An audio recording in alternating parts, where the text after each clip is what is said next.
माननीय रक्षा मंत्री श्री राजनाथ सिंह जी स्वयं उपस्थित हैं। मैं पूरे आदर और सम्मान के साथ माननीय रक्षा मंत्री जी से विनम्र अनुरोध करता हूं कि वे कृपया इस विशिष्ट सभा को संबोधित करें।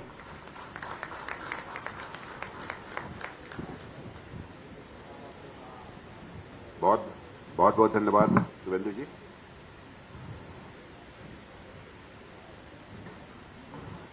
Shri Suvendu ji Adhikari, very dynamic chief minister of West Bengal,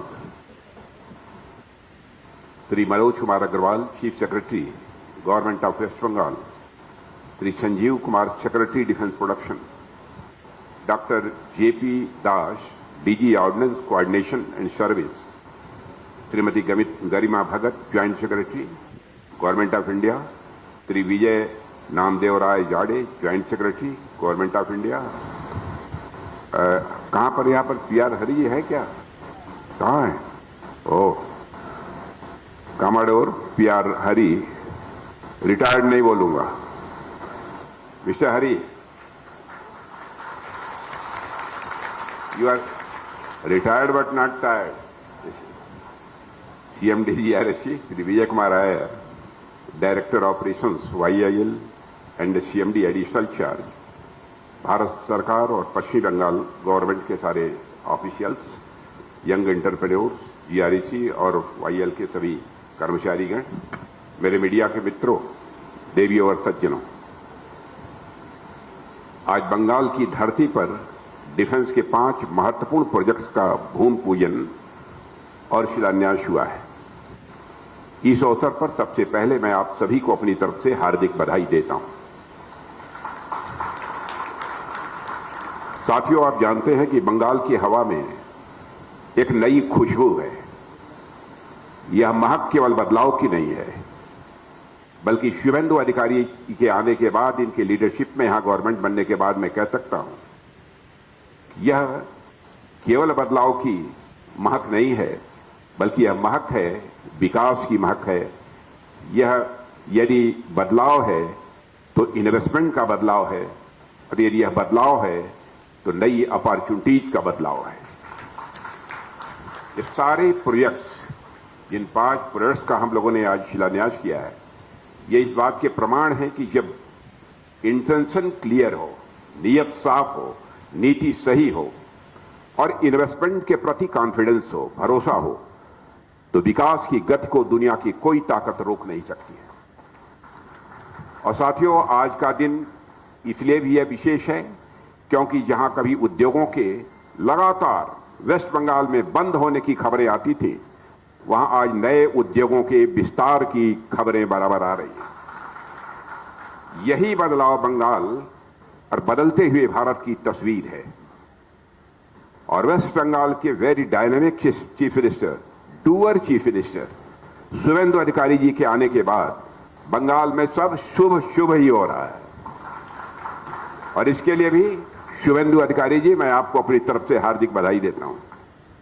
health हो, एजुकेशन हो, एग्रीकल्चर हो, इंडस्ट्री हो, साथ ही यहां की लॉ एंड ऑर्डर सिचुएशन हो, महिलाएं, बच्चे, युवा और बुजुर्ग, यानी सभी वर्गों के लोग अब एक नए कॉन्फिडेंस के साथ वेस्ट बंगाल में अपने कदम आगे बढ़ा रहे हैं। और इस कॉन्फिडेंस की बुनियाद नेशनल सिक्योरिटी में निहित होती है। और इस नेशनल सिक्योरिटी को इंश्योर करने में मैं कह सकता हूं कि श्रीमान शुभेंदु सरकार ने अपनी बड़ी भूमिका निभाई है। महज 45 डेज के भीतर, 45 डेज कितने हो गए? 106 डेज में के भीतर अपने कहे के अनुसार शुभेंदु जी की सरकार ने बॉर्डर सिक्योरिटी के लिए, वो काम तो 45 डेज में ही कर दिया था, बॉर्डर सिक्योरिटी के लिए 1100 एकड़ भूमि इन्होंने उपलब्ध कराई। यह कोई छोटी बात नहीं है।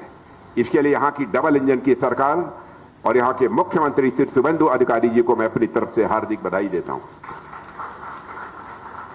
साथियों, आप जानते हैं बंगाल ने देश को बराबर नए नए विचार दिए हैं, आंदोलन भी दिए हैं, टैलेंट्स भी दिए हैं। वंदे मातरम जैसा राष्ट्र मंत्र भी यदि किसी ने दिया है तो वेस्ट बंगाल की धरती ने दिया है। अब समय आ गया है कि बंगाल भारत की विकास यात्रा को एक नई ऊर्जा दे और साथ ही एक नई गति भी प्रदान करे। और मैं विश्वास के साथ कहता हूं कि आज इस बंगाल की धरती पर हो रहा यह इन्वेस्टमेंट केवल आज का इन्वेस्टमेंट नहीं है, बल्कि आने वाले कल के भारत का यह इन्वेस्टमेंट है। बंगाल में और खासकर कोलकाता में मेरा अक्सर आना होता है, पर इस बार का आना मेरे लिए बहुत ही खास है, क्योंकि आज एक साथ पांच प्रोजेक्ट्स की एक साथ नींव रखी गई है। और आज का यह दिन केवल जीआरएसी नहीं, बल्कि अब तो नवरत्न जीआरएसी, मैं गलती से जीआरएसी बोल गया, जब भी बोलना चाहिए नवरत्न जीआरएसी। यंत्र इंडिया लिमिटेड बंगाल के लिए नहीं, बल्कि पूरे देश के लिए बेहद महत्वपूर्ण है। और यह भूमि पूजन और शिलान्यास समारोह हमें हमारे विकसित भारत के संकल्प की ओर ठोस कदम बढ़ाने के लिए हम सभी को इंस्पायर भी करता है। साथियों, आज हम लगभग 3,500 करोड़ रुपए की लागत वाली 5 अत्यंत महत्वपूर्ण परियोजनाओं का भूमि पूजन और शिलान्यास किया है। इनमें जीआरएसी की 3 नई ship building facility, Raichak shipyard, Timber Pond Howrah ship building facility और Damodar complex ship building facility भी शामिल है। और इसके साथ ही यंत्र इंडिया लिमिटेड की 2 अत्याधुनिक मेटलर्जिकल फैसिलिटी, 3000 टन क्षमता वाली hydraulic open die forging press और रेडियल फोर्जिंग प्लांट का भी शिलान्यास हुआ है। और ये 5 प्रोजेक्ट्स हमारी आत्मनिर्भरता, मेक इन इंडिया और मेक फॉर द वर्ल्ड की भावना को बल देने वाली है। साथियों, बंगाल की धरती हमेशा से भारत के रेनेसां यानी पुनर्जागरण, हार्डवर्क और नेशनलिज्म की मधुर भाव की बराबर साक्षी रही है यह पश्चिम बंगाल की धरती। और यह धरती किसी जमाने में इंडस्ट्रियल रिवॉल्यूशन का भारत के अंदर एक बहुत बड़ा केंद्र मानी जाती थी। और आज फिर एक बार यह धरती नए इंडस्ट्रियल रिनासा की ओर अपने कदम आगे बढ़ा रही है। जीआरएसी और यंत्र इंडिया लिमिटेड जैसे संस्थान इस बात के प्रमाण हैं कि बंगाल का इंडस्ट्रियल बेस फिर से मजबूत हो रहा है। यहां से शुरू होने वाले ये सारे प्रोजेक्ट्स डिफेंस प्रोडक्शन को तो ये बढ़ाएंगे ही, साथ ही साथ एमएसएमई, एलाइड इंडस्ट्रीज और हजारों लोगों के लिए रोजगार के नए अवसर भी पैदा करेंगे। और एक तरह से देखें तो ये प्रोजेक्ट्स बंगाल की सोशियो इकोनॉमिक प्रोग्रेस के नए चैप्टर के रूप में सामने आने वाले हैं। अभी कुछ ही दिनों पहले स्वतंत्रता दिवस के अवसर पर लाल किले के प्राचीर से हमारे प्रधानमंत्री नरेंद्र मोदी जी ने सप्तधारा की बात की थी। आप लोगों ने सुना होगा। उन सप्तधारा में से एक प्रमुख धारा रक्षा क्षेत्र का भी उन्होंने उल्लेख किया था। उन्होंने स्पष्ट कहा था कि जब हम विकसित भारत बनेंगे तब हमारा यह डिफेंस सेक्टर, रक्षा क्षेत्र पूर्ण रूप से आत्मनिर्भर होना चाहिए। हम इस क्षेत्र में किसी भी देश पर निर्भर नहीं रह सकते और हमारी अपनी स्वदेशी कंपनियों और रिसर्च इंस्टीट्यूट को ही इस क्षेत्र में पूरी तरह से डोमिनेंस हासिल करना ही होगा। और आज के 5 प्रोजेक्ट्स उसी स्ट्रेटेजिक ऑटोनॉमी को रिफ्लेक्ट कर रहे हैं। साथियों, जीआरएसी से मेरा गहरा जुड़ाव रहा है। पिछले कुछ वर्षों में मुझे कई बार आपके द्वारा आयोजित कार्यक्रमों में आने का अवसर मिला है और आप लोगों से मिलकर मैंने ये देखा है कि आपका शिपयार्ड किसी भी चुनौती को स्वीकार करने और देश को आत्मनिर्भर बनाने के संकल्प के साथ हमेशा तैयार हमको दिखाई दिया है। इसके लिए मैं पुनः आप सबको अपनी तरफ से हार्दिक बधाई देता हूं। साथियों, इस शिपयार्ड में advance guided missile frigate INS Dunagiri भी निर्मित हुई है, जिसे इसी वर्ष माननीय प्रधानमंत्री जी ने राष्ट्र को समर्पित किया है। जीआरएसी ने अब तक 800 से अधिक वेजल्स बनाए हैं, 800 से अधिक वेजल्स बनाए हैं। और सबसे बड़ी बात है कि आप सभी आत्मनिर्भरता के एजेंडे पर काम कर रहे हैं। एक मिशन के साथ आप सब काम कर रहे हैं। यहां तक कि जो next generation offshore petrol vessel बन रहे हैं उनमें 80% से अधिक इंडिजिनस कंटेंट होगा। और यह दिखाता है कि हम विदेशी डिपेंडेंस को तेजी से कम कर रहे हैं।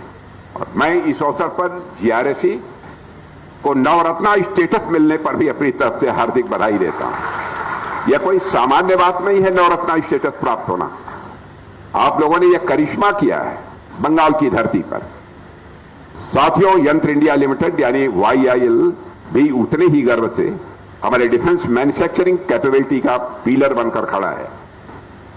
आज ईशापुर स्थित मेटल एंड स्टील फैक्ट्री में 2 नई मॉडर्न फैसिलिटीज का भी शिलान्यास हुआ है। इनमें advance weapons and strategic components की क्रिटिकल सप्लाई चेन पूरी तरह से सिक्योर होगी।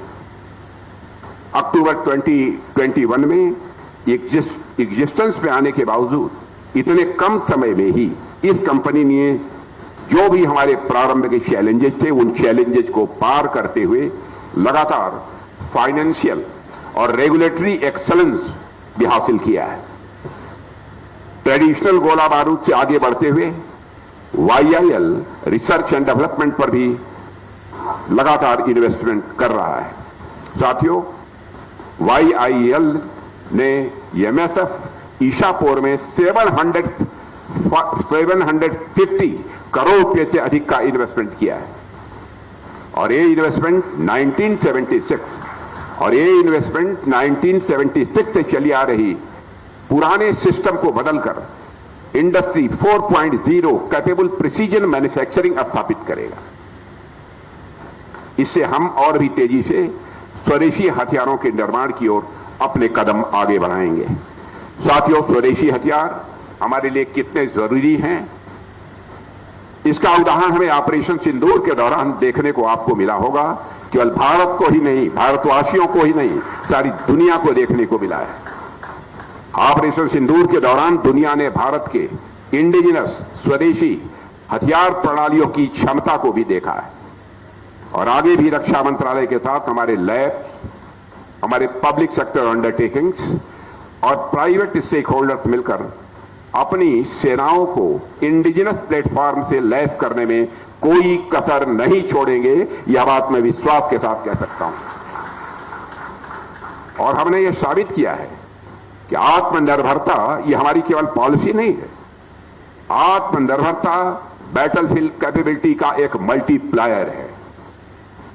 और इस पहल में जीआरएसी तथा यंत्र इंडिया लिमिटेड की भूमिका अत्यंत महत्वपूर्ण होने वाली है। साथियों, आज जब मैं आप सभी के बीच इतने महत्वपूर्ण अवसर पर यहां उपस्थित हूं, तो मैं अपने कुछ विचार और भी आपके सामने साझा करना चाहता हूं। वह यह, आज जब हम एक पॉजिटिव थिंकिंग के साथ आत्मनिर्भरता के रास्ते पर बढ़ रहे हैं, तो मुझे लगता है कि शिप बिल्डिंग सेक्टर में कैपेसिटी पैराडॉक्स को भी ध्यान में रखना होगा। कैपेसिटी पैराडॉक्स का विचार शिप बिल्डिंग की दुनिया में चल रहे एक बड़े बदलाव को समझने में मदद करता है। जैसे आप देखिए कि दुनिया भर में जहाजों की मांग लगातार बढ़ रही है, चाहे वह नेवल शिप्स हों, कमर्शियल कार्गो वेजल्स हों, ऑयल टैंकर्स हों, लॉजिस्टिक शिप्स हों, फिशिंग वेजल्स हों, पॉल्यूशन कंट्रोल वेजल्स हों या ऑफशोर प्लेटफॉर्म्स हो। हर कैटेगरी में डिमांड बढ़ रही है। समुद्री व्यापार भी तेजी से बढ़ रहा है। हमारी नौ सैनिक शक्ति का विस्तार भी तेजी से हो रहा है और समुद्री सुरक्षा की चुनौतियां भी बढ़ रही हैं, यानी डिमांड साइड पर कोई कमी नहीं है। दूसरी तरफ मैं आपका ध्यान आकर्षित करना चाहता हूं, यूके, यूएसए, नीदरलैंड और फ्रांस जैसे ट्रेडिशनल जहाज बनाने वाले जो देश रहे हैं, उन्होंने कॉलोनियल एरा में शिप बिल्डिंग के बल पर ही अपनी कॉलोनी स्थापित की थी। लेकिन पिछले कुछ डिकेड्स में ये देश अपनी शिप बिल्डिंग कैपेसिटी को धीरे धीरे अब कम करते जा रहे हैं। कम कर रहे हैं या कम हो रहा है, यह एक दूसरा विषय है, पर इतना जरूर है कि इनकी शिप बिल्डिंग कैपेसिटी धीरे धीरे कम हो रही है। इसके पीछे कई कारण हैं, जैसे लेबर कास्ट का बढ़ना, जो नौजवानों की यह पीढ़ी है इस क्षेत्र में उनका नए आना, नई फ्रंटियर टेक्नोलॉजीज पर ध्यान केंद्रित करना और पुरानी शिपयार्ड का मॉडर्नाइजेशन न हो पाना। इसका नतीजा यह निकला है कि ग्लोबल शिप बिल्डिंग कैपेसिटी में एक गैप पैदा हो रहा है। और तीसरी और सबसे इंटरेस्टिंग बात यह है कि जहाज निर्माण में टेक्नोलॉजी इतनी तेजी से बदल रही है, जब तक एक जहाज डिजाइन और डेवलपमेंट का उसका काम पूरा होता है, तब तक कई टेक्नोलॉजीज आउटडेटेड हो चुकी होती है। एक छोटे जहाज को भी डिजाइन से लेकर डिलीवरी तक आने में 5 से 10 साल लग जाते हैं, आप जानते हैं। बड़े वारशिप्स या एडवांस कॉमर्शियल वेजल्स के मामले में तो 15 to 20 ईयर्स तक का समय लग जाता है। इस बीच propulsion systems, sensors, weapons, automation, green fuel technology, सब कुछ काफी बदल जाता है। मतलब यह है कि जहाज बनने से पहले ही उसकी कुछ टेक्नोलॉजी पुरानी हो चुकी होती है। तो यह एक बहुत बड़ा चैलेंज है हम सबके सामने। साथियों, इन तीनों स्थितियों को यदि आप मिला दीजिए, बढ़ती डिमांड, घटती ट्रेडिशनल शिप बिल्डिंग कैपेसिटी और तेजी से बदलती टेक्नोलॉजी, जब इन तीनों को मिलाएंगे तो एक ग्लोबल शिप बिल्डिंग वैक्यूम पैदा हो रहा है, यह कहने में भी मुझे संकोच नहीं है। और यह वैक्यूम 3 क्षेत्रों में सबसे अधिक हमको देखने को मिल रहा है: डिजाइन में, मैन्युफैक्चरिंग में और मेंटेनेंस, रिपेयर एंड ओवरहॉल यानी एमआरओ में। और यही वह गोल्डन पीरियड है, इसे भारत कैप्चर कर सकता है। और मैं कहना चाहता हूं, आप लोगों के बल के आधार पर हम सब इसको कैप्चर करके ही रहेंगे। साथियों, पहली बात डिजाइन की करते हैं। ट्रेडिशनल शिप बिल्डिंग नेशंस के पास जो डिजाइन एक्सपर्टीज थी, आज आप जानते हैं कि वह धीरे धीरे कम हो रही है। नई पीढ़ी इस क्षेत्र में कम आ रही है। दूसरी तरफ भारत के पास नई पीढ़ी के इंजीनियर की बड़ी संख्या है। आईटी टैलेंट्स भी हमारे पास हैं। स्टिमुलेशन और आर्टिफिशियल इंटेलिजेंस कैपेबिलिटीज भी हमारे पास हैं। हम world class ship design hub बन सकते हैं। और हम सिर्फ दूसरों के डिजाइन पर जहाज न बनाएं, बल्कि खुद नए डिजाइन तैयार करें, पेटेंट्स भी करें और दुनिया को एक्सपोर्ट करें। और यह पूरी तरह से संभव है, डुएबल है, बशर्ते इस पर हम अपना ध्यान केंद्रित करें। दूसरी बात मैन्युफैक्चरिंग की आती है। खास बात यह है कि शिप बिल्डिंग मैन्युफैक्चरिंग के क्षेत्र में ऑटोमेशन का स्कोप कम है। कई developed countries labour intensive ship building से पीछे हट रही हैं, क्योंकि वहां लागत बहुत बढ़ गई है और स्किल्ड वर्क फोर्स की भी वहां पर कमी है। हमारे पास इसके विपरीत स्थिति है। हमारे पास विशाल स्किल्ड वर्कफोर्स भी है, स्टील इंडस्ट्री है, हमारे पास एमएसएमई बेस भी है और अब नई टेक्नोलॉजी अपनाने की हमारे पास विल पावर भी है। यदि हम अपनी मैन्युफैक्चरिंग कैपेसिटी को मॉडर्न बनाएं और ग्लोबल क्वालिटी स्टैंडर्ड्स पर काम करें, तो भारत दुनिया का अगला बड़ा शिप बिल्डिंग हब बनकर रहेगा। और तीसरा क्षेत्र है एमआरओ यानी मेंटेनेंस, रिपेयर एंड ओवरऑल। मैं इसे एक लो हैंगिंग फ्रूट मानता हूं। एमआरओ में ना तो बहुत अधिक कैपिटल इन्वेस्टमेंट की जरूरत होती है और न ही बहुत अधिक मैन पावर की जरूरत होती है। जहाज बनाने में जो लंबा समय और बड़ा पैसा लगता है, एमआरओ में कम से कम वह नहीं लगता है। बस क्वालिटी, डिसिप्लिन और रिलायबल टाइमलाइन की जरूरत होती है। यदि हम इंडियन ओशन रीजन में शिप रिपेयर और ओवरहॉल का हब बन जाएं, तो फॉरेन एक्सचेंज की बचत के साथ साथ हम हजारों की संख्या में रोजगार भी, एम्प्लॉयमेंट अपॉर्चुनिटीज भी पैदा कर सकते हैं। आज भी हमारे बनाए वारशिप्स दुनिया के कॉन्फ्लिक्ट रीजन से होकर हमारी एनर्जी सप्लाई को सुरक्षित रखने में मदद कर रहे हैं। लेकिन एमआरओ के क्षेत्र में हम और भी बहुत कुछ कर सकते हैं, यह हमारी क्षमता है। मैं चाहता हूं कि जीआरएसी इस दिशा में विचार करे और जीआरएसी इस दिशा में भी अपने कदम आगे बढ़ाए। हालांकि आप सब पहले से इस दिशा में प्रयास कर रहे हैं, लेकिन अब हमें इन प्रयासों को गति देनी होगी और हमें अपने इन प्रयासों में तेजी लानी होगी। साथियों, आज का यह अवसर केवल कुछ इंफ्रास्ट्रक्चर प्रोजेक्ट्स का एक्सपेंशन ही नहीं है, यह ग्लोबल वैक्यूम को भरने की दिशा में एक स्ट्रेटेजिक स्टेप है।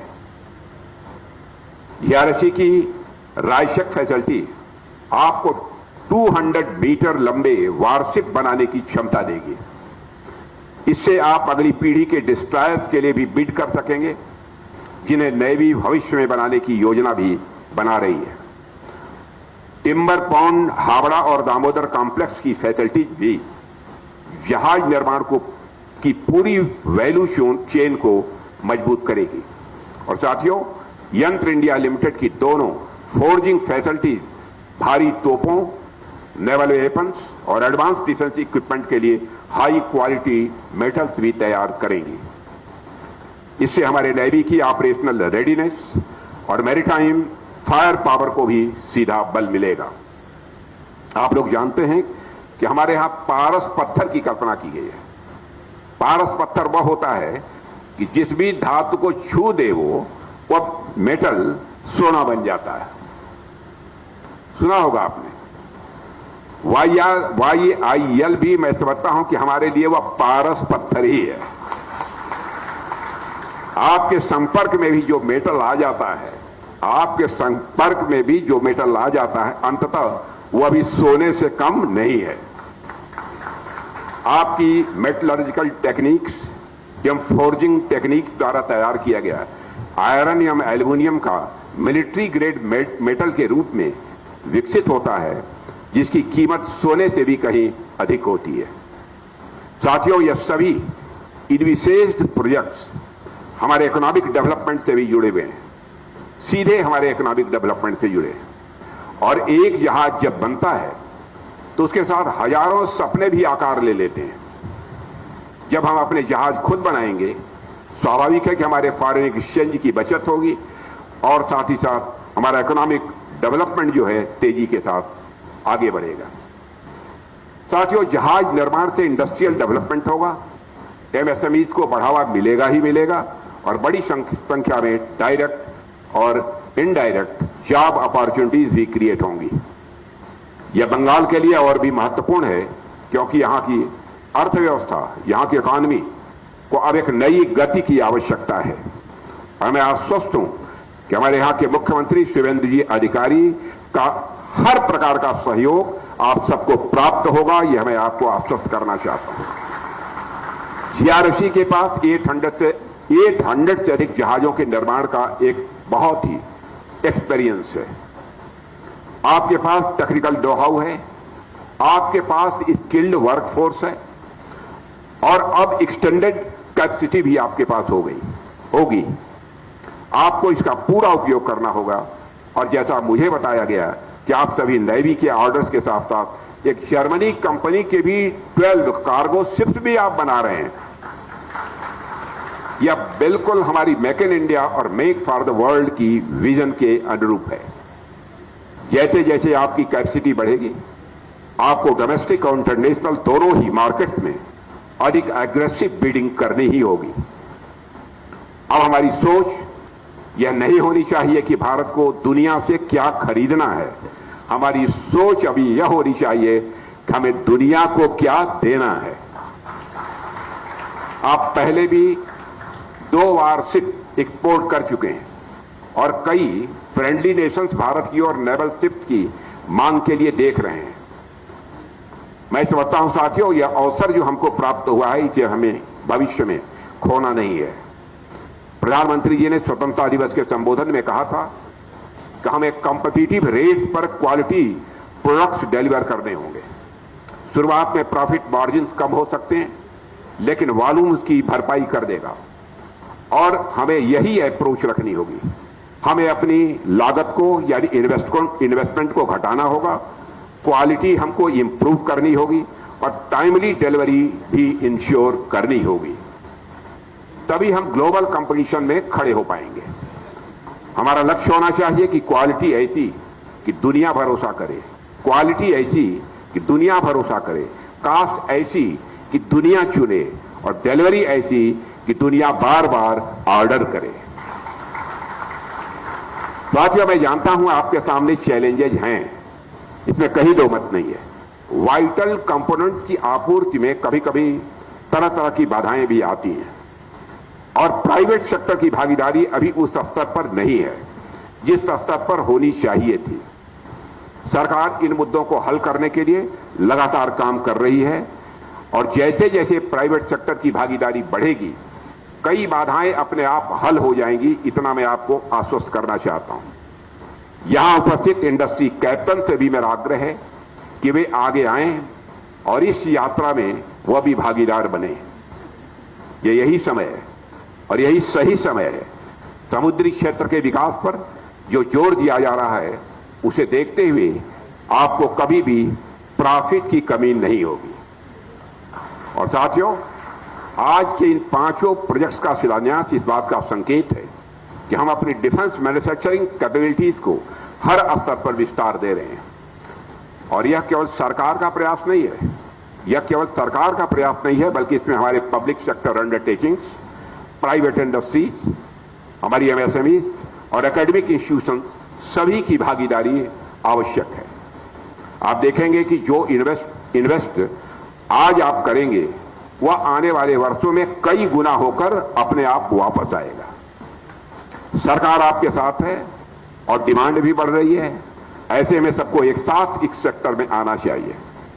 मैं जीआरएसी और यंत्र इंडिया लिमिटेड के सभी अधिकारियों, सभी इंजीनियर्स, सभी कर्मचारियों और अपने सभी श्रमिक भाइयों को भी अपनी तरफ से हार्दिक बधाई देता हूं। आप सभी के सम्मिलित प्रयास से ही यह संभव हो रहा है और आने वाले समय में जीआरएसी द ग्रेट जीआरएसी के रूप में सामने आएगा, इसमें मुझे रंच मात्र भी संदेह नहीं है। और आप कहेंगे तो इस जीआरएसी का वह ऐसे हालात जिस दिन पैदा होंगे, इस जीआरएसी का नाम बदलकर द ग्रेट जीआरएसी रखने में मुझे संकोच नहीं होगा। मैं भारतीय नौसेना की भी सराहना करता हूं जो स्वदेशी उत्पादों पर भरोसा कर रही है और हमारे सारे तीनों फोर्सेस इंडिजिनस आइटम पर अब भरोसा कर रही हैं और स्वदेशी जहाज निर्माण को भी इंडियन नेवी भी बराबर प्रोत्साहन दे रही है। यहां पर Sanjeev Kumar, secretary defence production भी मौजूद हैं।